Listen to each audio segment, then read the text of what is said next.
श्रीशिवरक्षास्तोत्रम् चरितं देवदेवस्य महादेवस्य पावनम् अपारं परमोदारं चतुर्वर्गस्य साधनम् गौरीविनायकोपेतं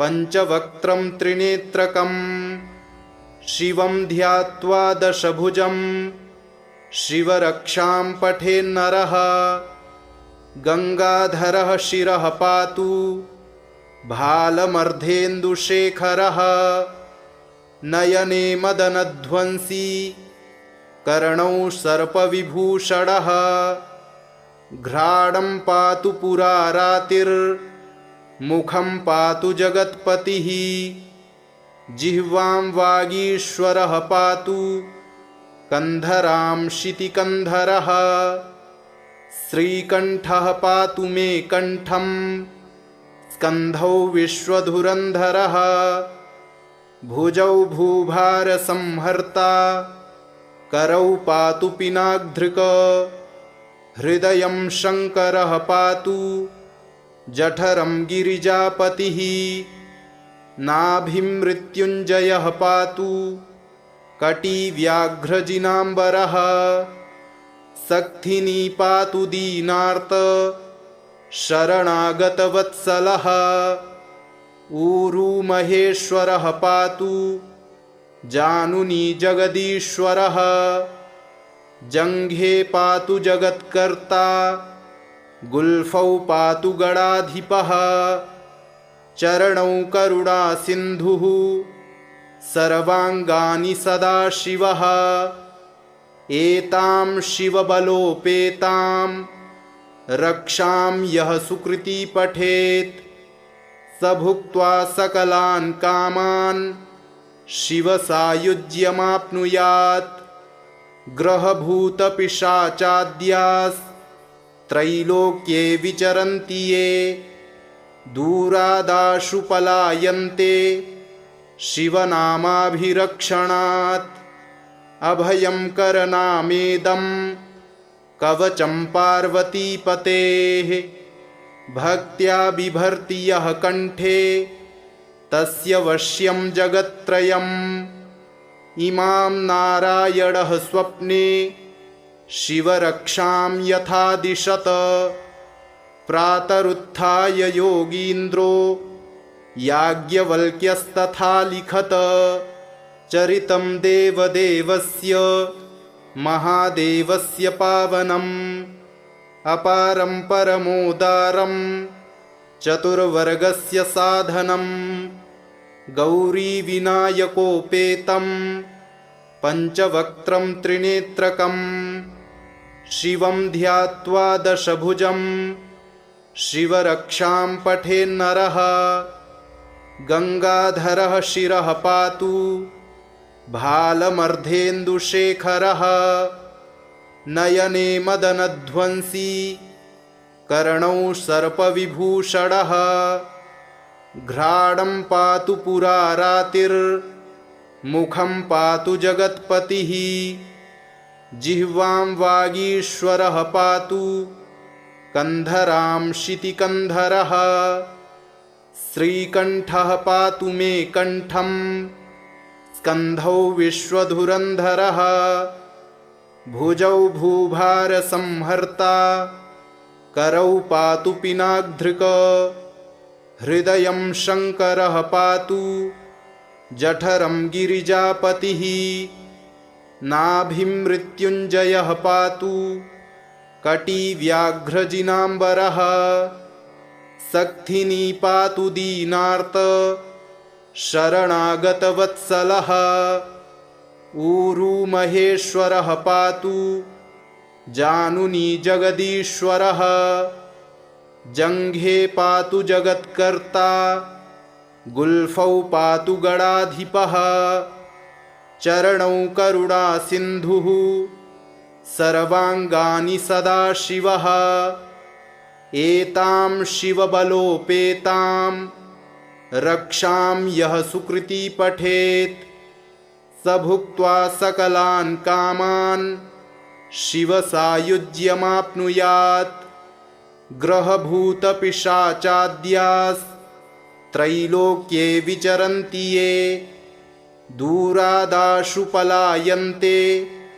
शिवनामाभिरक्षणात् अभयं करनामेदं कवचं पार्वतीपतेः भक्त्या बिभर्ति यः कण्ठे तस्य वश्यं जगत्त्रयम् इमां नारायणः स्वप्ने शिवरक्षां यथा दिशत प्रातरुत्थाय योगीन्द्रो याज्ञवल्क्यस्तथा लिखत चरितं देवदेवस्य महादेवस्य पावनम् अपारं परमोदारं चतुर्वर्गस्य साधनं गौरीविनायकोपेतं पञ्चवक्त्रं त्रिनेत्रकं शिवं ध्यात्वा दशभुजं शिवरक्षां पठेन्नरः गङ्गाधरः शिरः पातु भालमर्धेन्दुशेखरः नयने मदनध्वंसी कर्णौ सर्पविभूषणः घ्राणं पातु पुरारातिर्मुखं पातु जगत्पतिः जिह्वां वागीश्वरः पातु कन्धरां शितिकन्धरः श्रीकण्ठः पातु मे कण्ठं स्कन्धौ विश्वधुरन्धरः भुजौ भूभारसंहर्ता करौ पातु पिनाग्धृक हृदयं शङ्करः पातु जठरं गिरिजापतिः नाभिं मृत्युञ्जयः पातु कटिव्याघ्रजिनाम्बरः सक्थिनी पातु दीनार्त शरणागतवत्सलः ऊरू महेश्वरः पातु जानुनी जगदीश्वरः जङ्घे पातु जगत्कर्ता गुल्फौ पातु गणाधिपः चरणौ करुणासिन्धुः सर्वाङ्गानि सदाशिवः एतां शिवबलोपेतां रक्षां यः सुकृती पठेत् स भुक्त्वा सकलान् कामान् शिवसायुज्यमाप्नुयात् ग्रहभूतपिशाचाद्यास्त्रैलोक्ये विचरन्ति ये दूरादाशु पलायन्ते शिवनामाभिरक्षणात् अभयं करनामेदं कवचं पार्वतीपतेः भक्त्या बिभर्ति यः कण्ठे तस्य वश्यं जगत्त्रयम् इमां नारायणः स्वप्ने शिवरक्षां यथा दिशत प्रातरुत्थाय योगीन्द्रो याज्ञवल्क्यस्तथा लिखत चरितं देवदेवस्य महादेवस्य पावनम् अपारं परमोदारं चतुर्वर्गस्य साधनं गौरीविनायकोपेतं पञ्चवक्त्रं त्रिनेत्रकं शिवं ध्यात्वा दशभुजं शिवरक्षां पठेन्नरः गङ्गाधरः शिरः पातु भालमर्धेन्दुशेखरः नयने मदनध्वंसी कर्णौ सर्पविभूषणः घ्राणं पातु पुरारातिर्मुखं पातु जगत्पतिः जिह्वां वागीश्वरः पातु कन्धरां शितिकन्धरः श्रीकण्ठः पातु मे कण्ठं स्कन्धौ विश्वधुरन्धरः भुजौ भूभारसंहर्ता करौ पातु पिनाग्धृक हृदयं शङ्करः पातु जठरं गिरिजापतिः नाभिं मृत्युञ्जयः पातु कटिव्याघ्रजिनाम्बरः सक्थिनी पातु दीनार्त शरणागतवत्सलः। ऊरू महेश्वरः पातु जानुनी जगदीश्वरः। जङ्घे पातु जगत्कर्ता गुल्फौ पातु गणाधिपः। चरणौ करुणा सिन्धुः सर्वाङ्गानि सदाशिवः। एतां शिवबलोपेतां रक्षां यः सुकृती पठेत् स भुक्त्वा सकलान् कामान् शिवसायुज्यमाप्नुयात्। ग्रहभूतपिशाचाद्यास्त्रैलोक्ये विचरन्ति ये दूरादाशु पलायन्ते शिवनामाभिरक्षणात्। अभयं करनामेदं कवचं पार्वतीपतेः। भक्त्या बिभर्ति यः कण्ठे तस्य वश्यं जगत्त्रयम्। इमां नारायणः स्वप्ने शिवरक्षां यथा दिशत। प्रातरुत्थाय योगीन्द्रो याज्ञवल्क्यस्तथा लिखत। चरितं देवदेवस्य महादेवस्य पावनम्। अपारं परमोदारं चतुर्वर्गस्य साधनं। गौरीविनायकोपेतं पञ्चवक्त्रं त्रिनेत्रकं। शिवं ध्यात्वा दशभुजं शिवरक्षां पठेन्नरः। गङ्गाधरः शिरः पातु भालमर्धेन्दुशेखरः। नयने मदनध्वंसी कर्णौ सर्पविभूषणः। घ्राणं पातु पुरारातिर्मुखं पातु जगत्पतिः। जिह्वां वागीश्वरः पातु कन्धरां शितिकन्धरः। श्रीकण्ठः पातु मे कण्ठं स्कन्धौ विश्वधुरन्धरः। भुजौ भूभारसंहर्ता करौ पातु पिनाग्धृक्। हृदयं शङ्करः पातु जठरं गिरिजापतिः। नाभिं मृत्युञ्जयः पातु कटिव्याघ्रजिनाम्बरः। सक्थिनी पातु दीनार्त शरणागतवत्सलः। ऊरू महेश्वरः पातु जानुनी जगदीश्वरः। जङ्घे पातु जगत्कर्ता गुल्फौ पातु गणाधिपः। चरणौ करुणा सिन्धुः सर्वाङ्गानि सदाशिवः। एतां शिवबलोपेतां रक्षां यः सुकृती पठेत् स भुक्त्वा सकलान् कामान् शिवसायुज्यमाप्नुयात्। ग्रहभूतपिशाचाद्यास्त्रैलोक्ये विचरन्ति ये दूरादाशु पलायन्ते शिवनामाभिरक्षणात्। अभयं करनामेदं कवचं पार्वतीपतेः। भक्त्या बिभर्ति यः कण्ठे तस्य वश्यं जगत्त्रयम्। इमां नारायणः स्वप्ने शिवरक्षां यथा दिशत।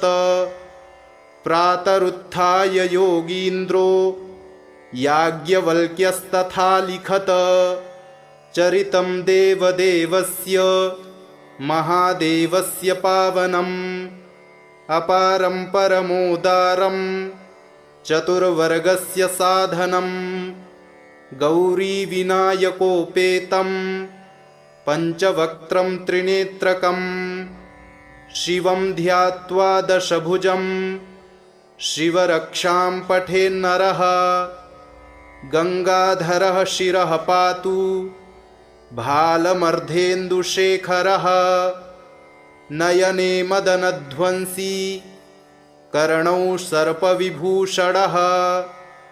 घ्राणं पातु पुरारातिर्मुखं मुखं पातु जगत्पतिः जिह्वां वागीश्वरः पातु कन्धरां शितिकन्धरः श्रीकण्ठः पातु मे कण्ठं स्कन्धौ विश्वधुरन्धरः भुजौ भूभारसंहर्ता करौ पातु पिनाग्धृक् हृदयं शङ्करः पातु जठरं गिरिजापतिः नाभिं मृत्युञ्जयः पातु कटिव्याघ्रजिनाम्बरः सक्थिनी पातु दीनार्त शरणागतवत्सलः ऊरू महेश्वरः पातु जानुनी जगदीश्वरः जङ्घे पातु जगत्कर्ता गुल्फौ पातु गणाधिपः चरणौ करुणासिन्धुः सर्वाङ्गानि सदाशिवः एतां शिवबलोपेतां रक्षां यः सुकृती पठेत् स भुक्त्वा सकलान् कामान् शिवसायुज्यमाप्नुयात् ग्रहभूतपिशाचाद्यास्त्रैलोक्ये विचरन्ति ये दूरादाशु पलायन्ते शिवनामाभिरक्षणात् अभयं करनामेदं कवचं पार्वतीपतेः भक्त्या बिभर्ति यः कण्ठे तस्य वश्यं जगत्त्रयम् इमां नारायणः स्वप्ने शिवरक्षां यथा दिशत प्रातरुत्थाय योगीन्द्रो याज्ञवल्क्यस्तथा लिखत चरितं देवदेवस्य महादेवस्य पावनम् अपारं परमोदारं चतुर्वर्गस्य साधनं गौरीविनायकोपेतं पञ्चवक्त्रं त्रिनेत्रकं शिवं ध्यात्वा दशभुजं शिवरक्षां पठेन्नरः गङ्गाधरः शिरः पातु भालमर्धेन्दुशेखरः नयने मदनध्वंसी कर्णौ सर्पविभूषणः घ्राणं पातु पुरारातिर्मुखं पातु जगत्पतिः जिह्वां वागीश्वरः पातु कन्धरां शितिकन्धरः श्रीकण्ठः पातु मे कण्ठं स्कन्धौ विश्वधुरन्धरः भुजौ भूभारसंहर्ता करौ पातु पिनाग्धृक् हृदयं शङ्करः पातु जठरं गिरिजापतिः नाभिं मृत्युञ्जयः पातु कटिव्याघ्रजिनाम्बरः सक्थिनी पातु दीनार्त शरणागतवत्सलः ऊरू महेश्वरः पातु जानुनी जगदीश्वरः जङ्घे पातु जगत्कर्ता गुल्फौ पातु गणाधिपः चरणौ करुणासिन्धुः सर्वाङ्गानि सदाशिवः एतां शिवबलोपेतां रक्षां यः सुकृती पठेत् स भुक्त्वा सकलान् कामान् शिवसायुज्यमाप्नुयात् ग्रहभूतपिशाचाद्यास्त्रैलोक्ये विचरन्ति ये दूरादाशु पलायन्ते शिवनामाभिरक्षणात् अभयं करनामेदं कवचं पार्वतीपतेः भक्त्या बिभर्ति यः कण्ठे तस्य वश्यं जगत्त्रयम् इमां नारायणः स्वप्ने शिवरक्षां यथा दिशत प्रातरुत्थाय योगीन्द्रो याज्ञवल्क्यस्तथा लिखत चरितं देवदेवस्य महादेवस्य पावनम् अपारं परमोदारं चतुर्वर्गस्य साधनं गौरीविनायकोपेतं पञ्चवक्त्रं त्रिनेत्रकं शिवं ध्यात्वा दशभुजं शिवरक्षां पठेन्नरः गंगाधरः शिरः पातु भालमर्धेन्दुशेखरः नयने मदनध्वंसी कर्णौ सर्पविभूषणः घ्राणं पातु पुरारातिर्मुखं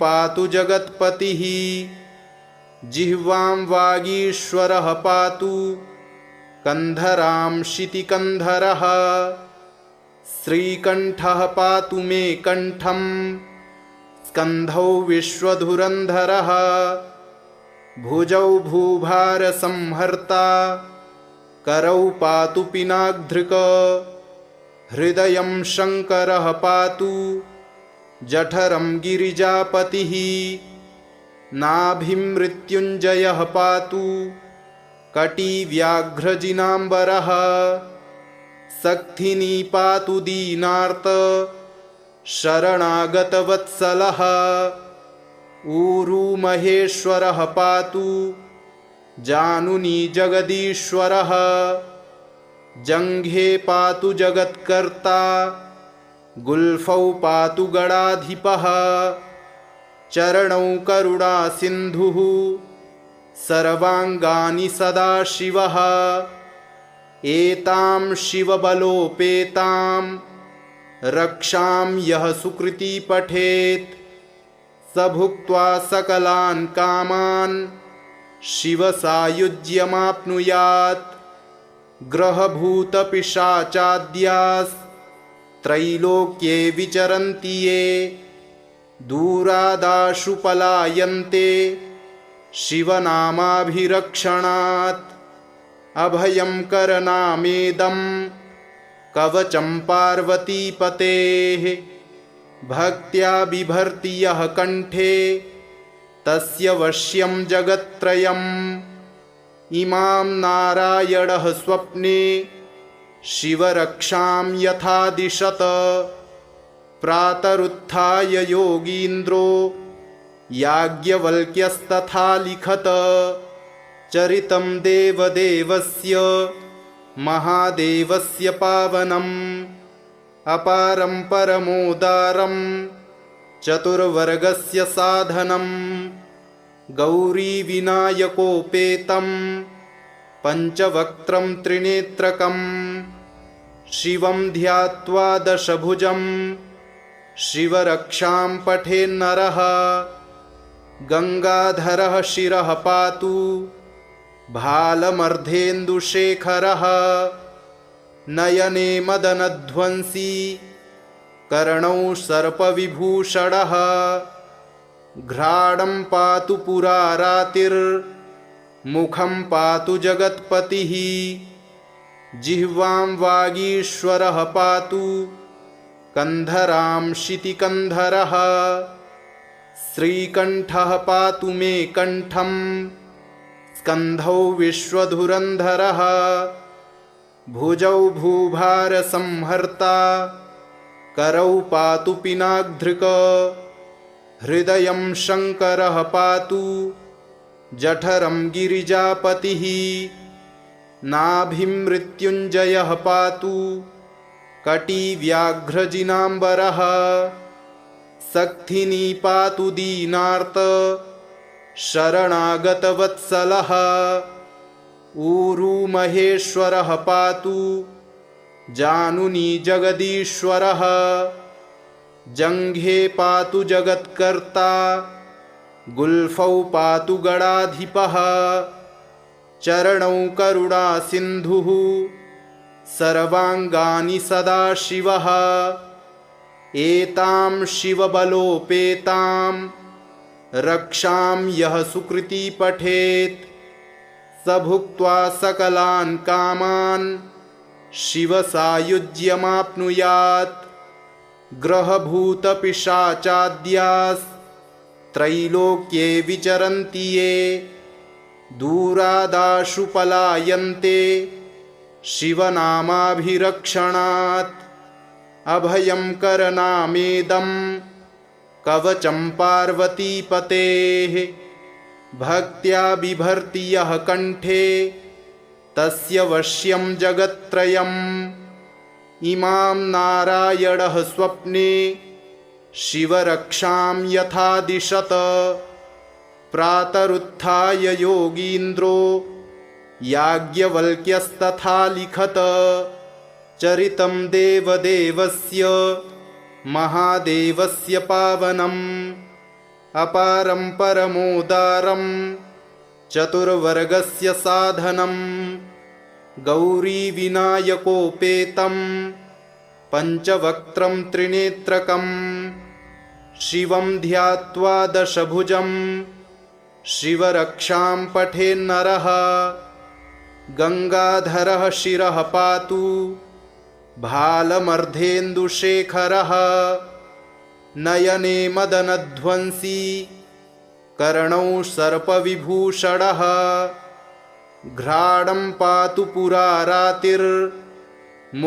पातु जगत्पतिः जिह्वां वागीश्वरः पातु कन्धरां शितिकन्धरः श्रीकण्ठः पातु मे कण्ठं स्कन्धौ विश्वधुरन्धरः भुजौ भूभारसंहर्ता करौ पातु पिनाग्धृक हृदयं शङ्करः पातु जठरं गिरिजापतिः नाभिं मृत्युञ्जयः पातु कटिव्याघ्रजिनाम्बरः सक्थिनी पातु दीनार्त शरणागतवत्सलः ऊरू महेश्वरः पातु जानुनी जगदीश्वरः जङ्घे पातु जगत्कर्ता गुल्फौ पातु गणाधिपः चरणौ करुणासिन्धुः सर्वाङ्गानि सदाशिवः एतां शिवबलोपेतां रक्षां यः सुकृती पठेत् स भुक्त्वा सकलान् कामान् शिवसायुज्यमाप्नुयात् ग्रहभूतपिशाचाद्यास्त्रैलोक्ये विचरन्ति ये दूरादाशु पलायन्ते शिवनामाभिरक्षणात् अभयं करनामेदं कवचं पार्वतीपतेः भक्त्या बिभर्ति यः कण्ठे तस्य वश्यं जगत्त्रयम् इमां नारायणः स्वप्ने शिवरक्षां यथा दिशत प्रातरुत्थाय योगीन्द्रो याज्ञवल्क्यस्तथा लिखत चरितं देवदेवस्य महादेवस्य पावनम् अपारं परमोदारं चतुर्वर्गस्य साधनं गौरीविनायकोपेतं पञ्चवक्त्रं त्रिनेत्रकं शिवं ध्यात्वा दशभुजं शिवरक्षां पठेन्नरः गङ्गाधरः शिरः पातु भालमर्धेन्दुशेखरः नयने मदनध्वंसी कर्णौ सर्पविभूषणः घ्राणं पातु पुरारातिर्मुखं पातु जगत्पतिः जिह्वां वागीश्वरः पातु कन्धरां शितिकन्धरः श्रीकण्ठः पातु मे कण्ठं स्कन्धौ विश्वधुरन्धरः भुजौ भूभारसंहर्ता करौ पातु पिनाग्धृक हृदयं शङ्करः पातु जठरं गिरिजापतिः नाभिं मृत्युञ्जयः पातु कटिव्याघ्रजिनाम्बरः सक्थिनी पातु दीनार्त शरणागतवत्सलः ऊरू महेश्वरः पातु जानुनी जगदीश्वरः जङ्घे पातु जगत्कर्ता गुल्फौ पातु गणाधिपः चरणौ करुणा सिन्धुः सर्वाङ्गानि सदाशिवः एतां शिवबलोपेतां रक्षां यः सुकृती पठेत् स भुक्त्वा सकलान् कामान् शिवसायुज्यमाप्नुयात् ग्रहभूतपिशाचाद्यास्त्रैलोक्ये विचरन्ति ये दूरादाशु पलायन्ते शिवनामाभिरक्षणात् अभयं करनामेदं कवचं पार्वतीपतेः भक्त्या बिभर्ति यः कण्ठे तस्य वश्यं जगत्त्रयम् इमां नारायणः स्वप्ने शिवरक्षां यथा दिशत प्रातरुत्थाय योगीन्द्रो याज्ञवल्क्यस्तथा लिखत इति श्री याज्ञवल्क्यप्रोक्तं शिवरक्षास्तोत्रं सम्पूर्णम्।